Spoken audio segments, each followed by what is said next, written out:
আসসালামু আলাইকুম, আমি মোহাম্মদ ফেরদৌস ইসলাম। আপনারা দেখছেন আমার কাজ। তো আপনারা অনেকেই মনে করেন গ্রামে ভাই কিছু নাই।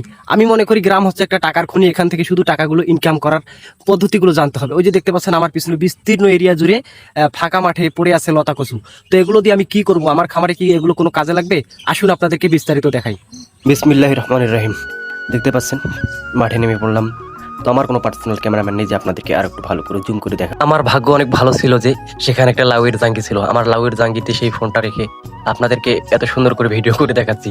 কোনো পার্সোনাল ক্যামেরাম্যান ভাই নাই। তবে আমি সিদ্ধান্ত নিয়েছি, আপনারা যদি ইউটিউব থেকে 1000 ভিউজ দিতে পারেন আর ফেসবুক থেকে 10,000 ভিউজ দিতে পারেন, ইনশাল্লাহ আপনাদেরকে আরো ভালো ভালো ভিডিও উপহার দেওয়ার চেষ্টা করবো।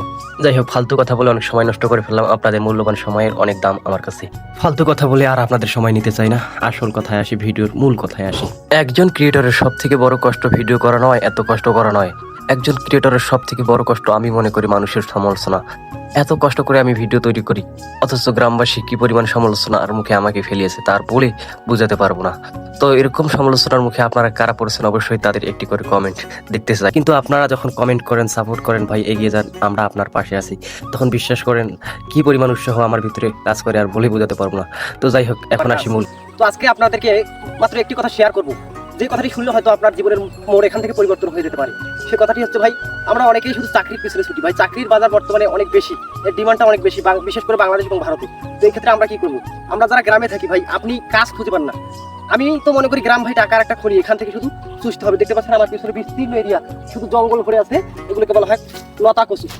এগুলো যদি আপনি আপনার কেটে কেটে বাড়িতে নিয়ে গিয়ে আপনার গরু যে আছে, গরু তাদেরকে আপনার ওই যে পোয়াল বলেন, খ্যার বলেন, ওই যে কারি বলেন, তারপর দানাদার খাবারের সঙ্গে একটু একটু করে মিক্স করবেন, দেখা যাবে আপনার খাদ্য বাঁচলো এবং এখান থেকে একটা প্রফিটও পাবেন।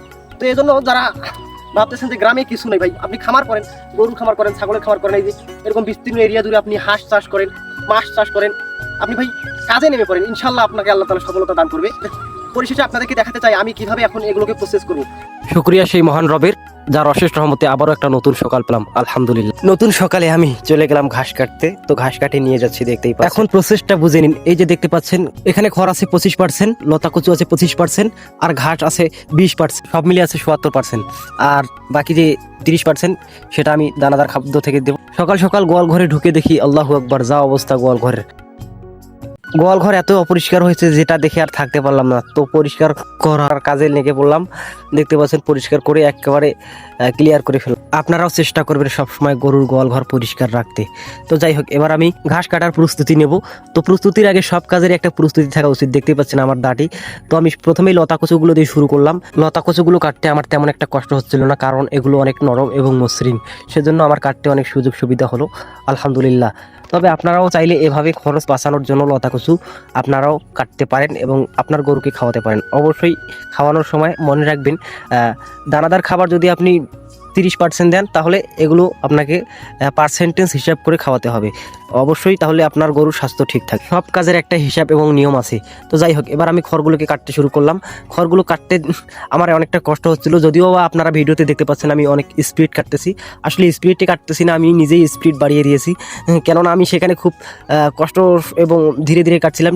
তো এটা আমি আপনাদেরকে দেখাতে চাচ্ছি না, সেজন্য আমি স্পিড বাড়িয়ে দিয়ে একটু জোরে জোরে কাটার চেষ্টা করতেছি।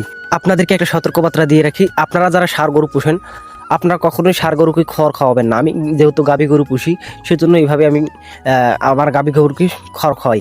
যারা ষাঁড় গরু পোষেন, ষাঁড় গরুর ক্ষেত্রে আপনারা খড় একটু কম খাওয়ার চেষ্টা করবেন, তাহলে আপনার গরুর ফিটনেস এবং স্বাস্থ্য ভালো থাকবে। সব শেষে আমি ঘাসগুলো কেটে নিচ্ছি। তো ঘাসগুলো কাটার সময় আমার তেমন একটা কষ্ট হচ্ছিল না, কারণ হচ্ছে ঘাসগুলো অনেক নরম। তো আপনারাও প্রতিবারই আপনাদের গরুকে অবশ্যই ঘাস খাওয়াবেন, কারণ ঘাসের মধ্যে অনেক ক্যালসিয়াম, ভিটামিন রয়েছে। তো সবাই চেষ্টা করবেন একটু করে কাঁচা ঘাস আপনার গরুকে খাওয়ানোর জন্য। হাইব্রিড জাতের ঘাসগুলো কিভাবে চাষ করতে হয় এবং কিভাবে চাষ করলে অধিক ফলন দিবে, এই ব্যাপারে আমার চ্যানেলে একটা ভিডিও দেওয়া আছে, অবশ্যই সবাই ভিডিওটি ভিজিট করবেন, এবং পেজে একটা ভিডিও দেওয়া আছে, অবশ্যই ভিডিওটি ভিজিট করবেন। আর সর্বশেষ আমি আপনাদের সবাইকে নামাজের দাওয়াত দিয়ে আমার সফলতা কামনা করে আপনাদের কাছ থেকে বিদায় নিচ্ছি। সবাই ভালো থাকবেন, সুস্থ থাকবেন। আল্লাহ হাফেজ, দেখা হচ্ছে পরবর্তী ভিডিওতে। আসসালামু আলাইকুম।